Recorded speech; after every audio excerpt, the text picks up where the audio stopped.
अस्सलामुअलैकुम। इस लेक्चर में हम स्टार्ट करने वाले हैं ये प्रोग्राम्स जो कि हमारे चैप्टर के अंदर होते हैं। जब हम ये प्रोग्राम कर लेंगे तो फिर हम एक्सरसाइज की तरफ जाएंगे और जो उनमें से कंसेप्ट आते जाएंगे वो हम करते जाएंगे। तो सबसे पहले प्रोग्राम से स्टार्ट करते हैं। ये बहुत ही ज़्यादा बेसिक है लेकिन हम इसे करेंगे ताकि हमारी बेस बन जाए।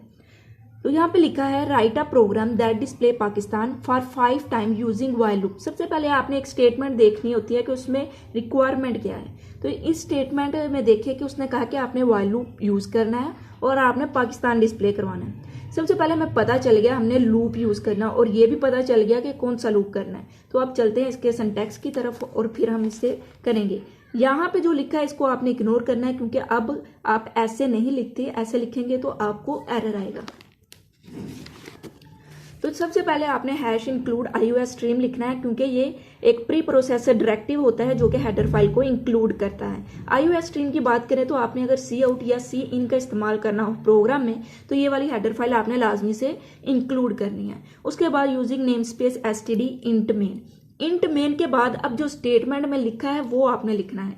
तो स्टेटमेंट में क्या लिखा है, a program that display Pakistan for 5 time using while loop. यानी सबसे पहले हमें पता चल गया हमने क्या यूज करना है, हमने वाइल लूप करना है। और वाइल लूप का सिंटैक्स हमने पिछली वीडियो में देखा था कि सबसे पहले हमने एक इसकी वेरिएबल को इनिशियलाइज करते हैं जैसे कि n हो गया, फिर उसकी एक स्टार्टिंग वैल्यू देते हैं जैसे कि 1। फिर लूप में हम करते क्या है, एक स्टेटमेंट को बार बार एग्जीक्यूट करते हैं या एक स्टेटमेंट को इंक्रीमेंट करते जाते हैं। कोई हमने एक सीक्वेंस में कुछ डिस्प्ले करवाना हो, इंक्रीमेंट या फिर डिक्रीमेंट। तो यहाँ पर उन्होंने कहा है कि आपने एक स्टेटमेंट को 5 टाइम डिस्प्ले करवाना है। ठीक है, तो स्टेटमेंट कौन सी है, पाकिस्तान, हमें पता चल गया। और कंडीशन क्या है कि 5 टाइम डिस्प्ले करवाना है। टर्मिनेट कंडीशन क्या हो जाएगी इसकी, 5, यानी 1 से लेकर 5 तक लूप चलेगा और उसके बाद वो टर्मिनेट होगा। अब जैसे प्रोग्राम लिखेंगे तो आपको ज्यादा क्लियर हो जाएगा। सबसे पहले आपने स्टार्टिंग ब्रेस स्टार्ट करनी है, उसके बाद हमने एक वेरिएबल लेना है। जैसे कि हमने इंट ले लिया है n क्योंकि हमने 5 टाइम डिस्प्ले करना है तो इंट ले लेंगे हम n और फिर हम इस वेरिएबल को इनिशियलाइज करवा देंगे 1 के साथ।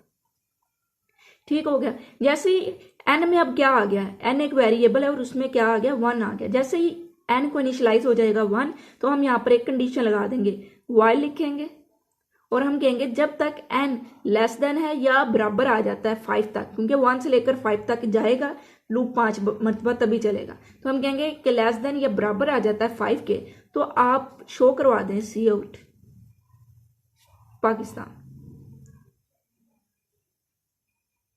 उसके बाद एंड का मतलब होता है कि अब इसके बाद अगर कोई आप स्टेटमेंट लिखते हैं तो वो आउटपुट में अगली लाइन पे शो होगी और उसके बाद इसकी करली ब्रेस बंद करेंगे और उसके बाद हम यहाँ पर इंक्रीमेंट भी करेंगे क्योंकि हर मरतबा 1 की वैल्यू, यहाँ पर n की वैल्यू 1 होगी, फिर अगली मरतबा 2 होगी, फिर अगली मरतबा 3। वो अभी हम देख लेते हैं लेकिन पहले प्रोग्राम मुकम्मल करते हैं। फिर आपने एक रिटर्न 0 कर देना है तो आपका मुकम्मल हो जाएगा ये प्रोग्राम। अब हम देखते हैं ये प्रोग्राम चलेगा कैसे। हमेशा याद रखिएगा जैसे ही आपने प्रोग्रामिंग सीखनी हो, आपने प्रोग्रामर बनना है या आपने कोई भी प्रोग्राम स्टेटमेंट का प्रोग्राम लिखना है तो उसे ड्राई रन करके जरूर देखना है। जैसे कि मैं करने लगी हूँ कि सबसे पहले हमने एक वेरिएबल लिया n, ठीक है, तो ये वेरिएबल n आ गया हमारे पास, फिर हमने उसको एक वैल्यू दे दी 1। तो क्या होगा, फर्ज करें हमारे पास ये कंप्यूटर की मेमोरी है और यहाँ पर एक जगह पर n को वैल्यू एलोकेट होगी, यानी इस ब्लॉक के अंदर क्या पड़ा है, 1 पड़ा है और इसका नाम क्या है, इसका नाम है n।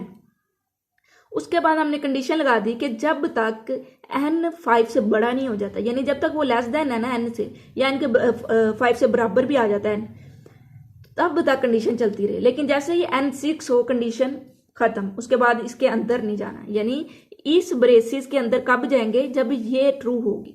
ठीक हो गया। तो सबसे पहले n 1 है तो 1 लेस देन होता है 5 के, ट्रू है कंडीशन, तो पाकिस्तान यहाँ पर आउटपुट में क्या होगा, डिस्प्ले हो जाएगा। यहाँ पे क्या डिस्प्ले होगा, पाकिस्तान। ओके, उसके बाद n++, ये इंक्रीमेंट हो रहा है, यानी n की वैल्यू में इंक्रीमेंट हो रहा है। पहले n की वैल्यू 1 थी, अब n की वैल्यू क्या हो जाएगी, 2 हो जाएगी। अब फिर 2 होगी तो कंट्रोल किधर जाएगा, दोबारा कंडीशन की तरफ, क्योंकि हमने इसके फ्लो चार्ट में देखा जब तक कंडीशन ट्रू है तो कंडीशन की तरफ ही कंट्रोल आता रहेगा एग्जीक्यूट करके स्टेटमेंट। अब n की वैल्यू 2 हो जाएगी तो 2 5 से लेस देन है तो फिर पाकिस्तान यहाँ पर प्रिंट हो जाएगा। ठीक है, तो उसके बाद फिर n की वैल्यू एक इंक्रीमेंट होगी। n की वैल्यू क्या है इस वक्त 2, इंक्रीमेंट होके 3 हो जाएगी। फिर आप 3 की कंडीशन को चेक करेंगे, फिर ये स्टेटमेंट डिस्प्ले होगी और उसके बाद n की वैल्यू हो जाएगी 4 भी 5 से छोटा होता है, फिर पाकिस्तान डिस्प्ले होगा और उसके बाद फिर इंक्रीमेंट होगा। 4 के बाद हो जाएगी n की वैल्यू 5।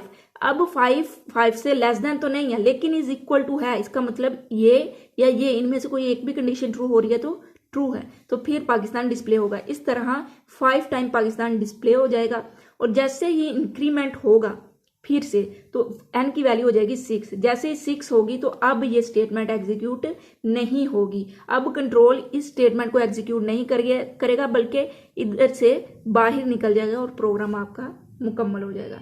तो ये एक छोटा सा प्रोग्राम था जिसको मैंने डिटेल में समझाने की कोशिश की ताकि आपका लॉजिक एक मरतबा बिल्ड हो जाए। इसके बाद जो प्रोग्राम आएंगे अगर आप इसी तरह वीडियो देखते जाएंगे वो प्रोग्राम खुद ही आपके लिए अटेम्प्ट करना आसान हो जाएंगे। तो इंशाल्लाह अगली वीडियो में मिलेंगे, तब तक के लिए अल्लाह हाफिज।